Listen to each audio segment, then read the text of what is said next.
Sí, nuestra siguiente invitada va a estar esta tarde, por cierto, y me toca anunciarlo y que la gente lo sepa y que quien pueda estar interesado acuda, porque lo que vamos a tener es una pequeña charla casi que de avance de su charla.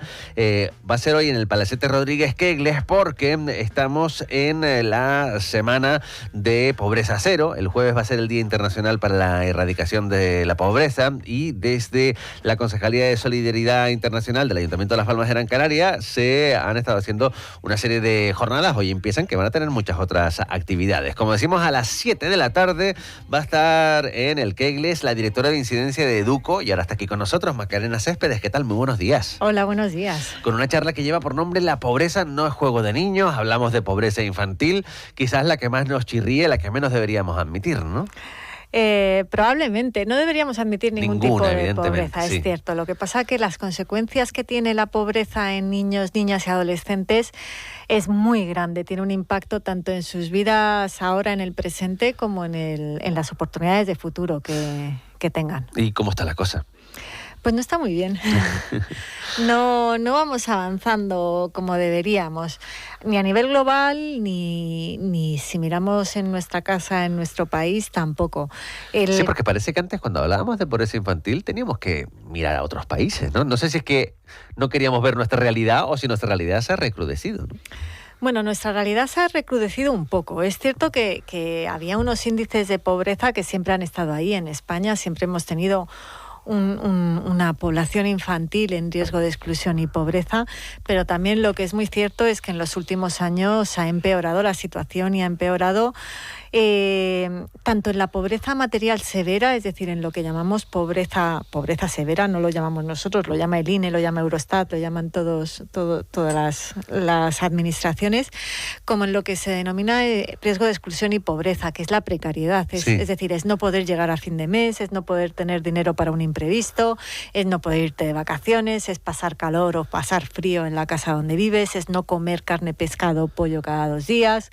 Es un poco nuestra nueva clase media, o sea, somos un poco eso ahora, ¿no? O al menos si uno ve los índices, sé, por ejemplo, Macarena, que tú controlas más la situación a nivel nacional y a lo mejor los datos específicos de Canarias no, pero que en Canarias estamos en eso, justamente ese índice de exclusión y pobreza lo tenemos disparadísimo, ¿no?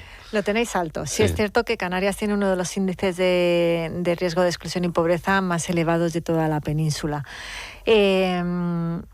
Es la nueva clase media. Bueno, yo diría que tenemos un problema de desaparición probablemente de la clase media. Sí, por eso digo, ya no existe. Ahora hay que ver qué somos de verdad, digamos que de manera general, ¿no? Claro, es decir, los últimos años han sido muy duros, tanto la pandemia del COVID primero como la guerra de Ucrania después, el incremento y la inflación y lo que ha aumentado la cesta de la compra, que eso lo vivimos todos y cada uno de nosotros día a día, un 40% en tan solo un año se han incrementado los precios de la compra. El incremento del precio de la vivienda, los presupuestos de los hogares gastan casi el 50% simplemente en pagar hipotecas, alquileres y en comer, en alimentarse, el 50% del gasto del hogar.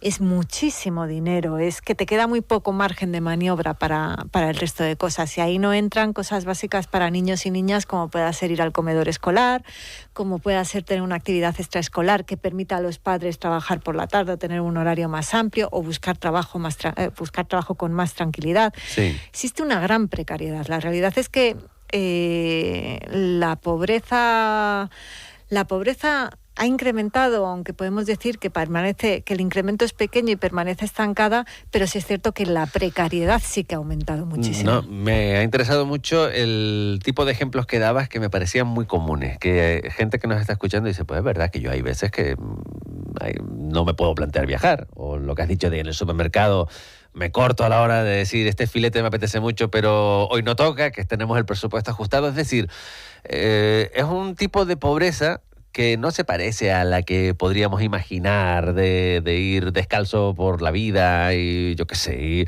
y harapiento. Es decir, es una pobreza que a lo mejor ya la tenemos asumida como en el día a día y no nos estamos dando cuenta, ¿no? Claro,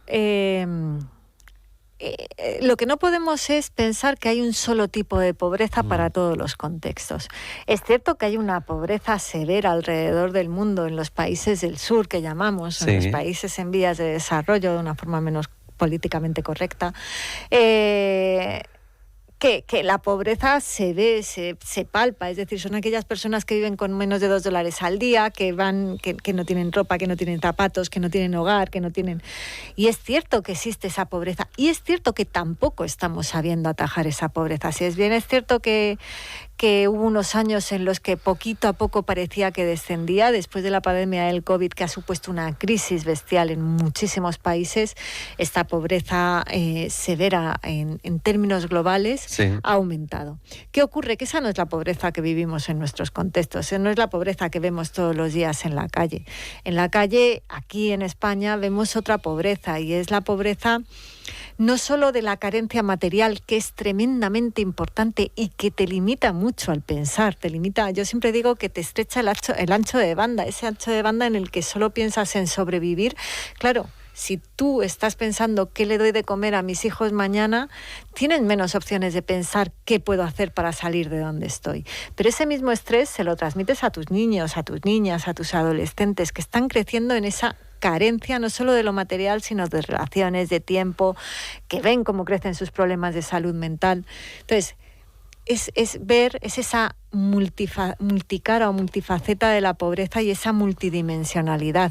No solo se es pobre por no tener dinero, se es pobre por cómo se siente uno con esa carencia material y cómo se relaciona uno con el entorno que le rodea debido a esa carencia. Luego está como tenemos nuestro chiringuito montado, la sensación de que la pobreza se cronifica, es decir, salir de la pobreza generacionalmente. Un hijo de pobre que deje de ser pobre suele ser, no voy a decir que imposible, pero como mínimo muy complicado. Es muy difícil porque lo que genera, es decir, la pobreza se hereda, lamentablemente para nosotros.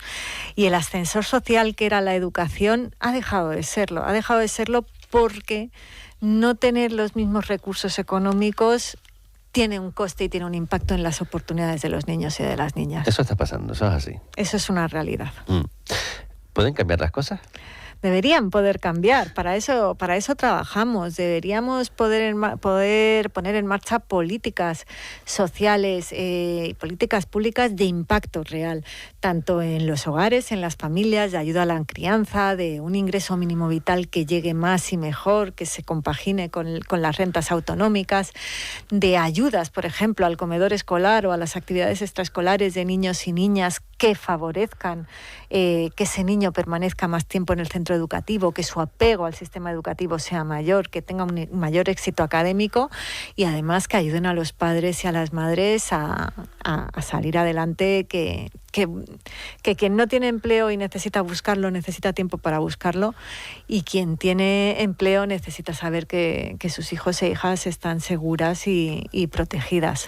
Esas otras, mencionado el ingreso mínimo vital o diferentes colchones que van dando las administraciones con diferentes nombres, a veces no sabemos si se combinan, si no se combinan, si uno excluye al otro.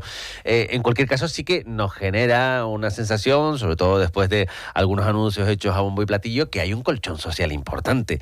¿Dónde deja de existir ese colchón? Es decir, cuando nosotros en la calle vemos ese otro tipo de pobreza ya más severa, esa persona que con un cartón nos está pidiendo ayuda desesperada porque no tiene para dar de comer a sus hijos, ¿ahí qué está fallando? Mira, aquí hay dos cosas. Uno, las ayudas suelen llegar, y es cierto que llegan, y no lo discutimos, suelen llegar a familias que realmente lo necesitan. Porque se supone que existen esas ayudas para que nadie llegue a esa situación. Se supone que deberíamos vivir como mínimo en un contexto muy mejorable, pero en el que nadie se muera de hambre. Eso no debería pasar en este país como lo tenemos montado. No debería pasar tal y como se supone que tenemos el estado de bienestar.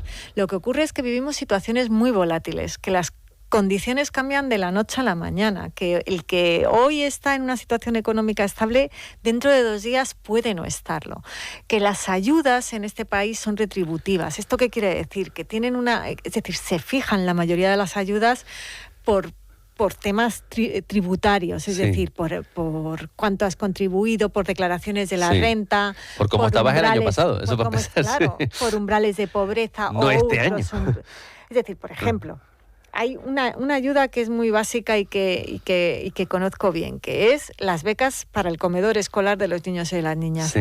Se deberían dar por renta, realmente, es decir, a todas las familias que están en riesgo de pobreza o de exclusión social se les debería favorecer que sus niños y niñas accedan al comedor escolar. Pero la realidad es que no se dan por renta. Hay muchos criterios por los que se dan. desde que muchísimos, da lo mismo que seas familia numerosa, que seas familia monoparental, que pues depende de la comunidad autónoma, no se dan gratuitamente a todos los niños y niñas, se puede dar €1, es decir, hay muchísima diversidad.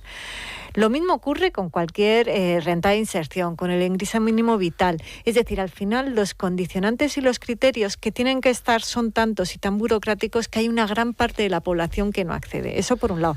Y por otro lado, claro, cuando tú mides por umbrales, el umbral lo marca una cantidad. Umbral de pobreza en España para un hogar de 4 personas es alrededor de 22.000 euros brutos anuales. Claro, si tú ganas 21.000 brutos anuales por hogar, estás fuera de los umbrales, sí, pero estás viviendo en precariedad. Tu vida no te da para pagar casa, no te da para pagar luz, no te da para pagar transporte, no te da para pagar alimentos, no te da para todos los gastos y para lo cara que está la vida. Y ahí es donde falla el sistema, porque no estamos acompañando a salir de esa pobreza muchísimas familias que no ven la oportunidad de poder salir porque se quedan sin ayudas y no pueden, no tienen cómo seguir adelante. Como decimos, la charla de Macarena Céspedes, La pobreza no juego de niños, será hoy a las 7 en el Kegle. Esto es marcado dentro del programa de Pobreza Cero. El jueves es el Día Internacional para la Erradicación de la Pobreza y yo imagino que en esta semana importante, no será casualidad porque antes veíamos las convocatorias y hay una que en el día de mañana tenemos marcada, incluso temiéndonosla, porque mañana se va a conocer cómo es el nuevo informe AROPE 2024 para Canarias, que también nos ha ido fatal en el pasado, y es un poco lo que hablábamos de cómo estábamos en Canarias con esos índices de riesgo de exclusión y de pobreza. Por lo que tú sabes, Macarena, el informe de este año no debería ir mejor que el de otros años, ¿no? No va mejor en ninguna parte en de ningún España. Lado, ¿no? Luego Es que las cosas han empeorado. O sea, hablabas de la cesta de la compra, la vivienda, es decir, factores que están complicando mucho las cosas. Y sobre todo porque la AROPE ha dado un cambio importante también, que tiene que ver no solo con medir la pobreza desde un punto de vista meramente objetivo y económico, monetario o material, sino con valores subjetivos también. Esto que parece que parece no ser tan importante o que parecería no ser tan importante tiene que ver mucho con las sociedades en las que vivimos y con la cuestión del bienestar. Es decir, la pobreza tiene que ver mucho con cómo se desarrollan nuestros niños y niñas. El hecho de que nosotros cuando preguntamos a los chavales con los que trabajamos qué es ser pobre para ti, para ellos no te lo expresan en cuánto dinero ingresan sus familias. Ellos te dicen, a mí lo que me da mucha vergüenza es no poder invitar a ningún amigo a casa porque no tengo ni una Coca-Cola para ofrecerle. Sí. O me da mucha vergüenza cuando tengo que ir con la misma mochila de hace 4 años al instituto. Eso también es pobreza y eso también acaba pesándote mucho, pesándote en tu rendimiento académico, pensando en las oportunidades que tienes de cara al futuro y pensando que tu destino es quedarte donde estás. Bueno, no son cosas agradables de oír, pero también hay que conocerlas, asumirlas y a ver si las podemos ir cambiando. Y bueno, más y con más detalle se podrá escuchar hoy a las 7 de la tarde en esa charla. Macarena Céspedes, directora de incidencia de Educo, estará hoy en el Palacete Rodríguez Kegles. Muchas gracias, Macarena. Gracias a vosotros.